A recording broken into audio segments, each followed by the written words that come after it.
এখন ইন্ডিয়ার অবস্থা এতটাই খারাপ হয়ে গেছে যে ভারতকে এক্সপোর্টও বন্ধ করে দিতে হচ্ছে।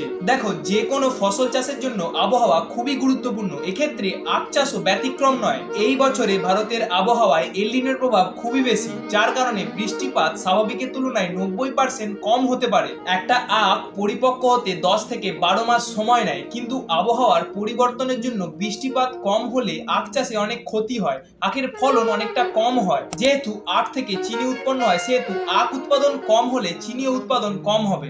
আর আগের মতো যদি চিনি রপ্তানি করতেই থাকা হয়, তাহলে দেশের মধ্যে চিনির ঘাটতি দেখা দেবে ও দাম অনেক বেড়ে যাবে। তাই ভারত বিশ্বের দ্বিতীয় বৃহত্তম চিনি রপ্তানিকারী দেশ হয়েও শুধুমাত্র দেশের কথা চিন্তা করে ভারত সরকার 30শে সেপ্টেম্বর পর্যন্ত সমস্ত চিনি রপ্তানি বন্ধ রাখতে বলেছে। তাছাড়া ভারতীয় মুদ্রা এখন অল টাইম লোয়েতে চলছে, অলমোস্ট 96 টাকা হতে যাচ্ছে। মিডিল ইস্টের কনফ্লিক্টের জন্য ভারতে কাঁচা তেলের আমদানি খুবই কমে গেছে, যার কারণে পেট্রোলের দাম তো প্রায় 3 টাকা অল ওভার ইন্ডিয়াতে বাড়িয়েও দিয়েছে। তো আর কি, তেলের দাম বেড়ে গেলে ট্রান্সপোর্ট ব্যয় তো বেড়ে যাবে, আর নিত্য প্রয়োজনীয় জিনিসের দামও তো বাড়বে। আমাদের আর কি, চলতে গেলে প্রয়োজনীয় জিনিসের দাম বাড়ুক আর কমুক, কিনতে তো হবেই।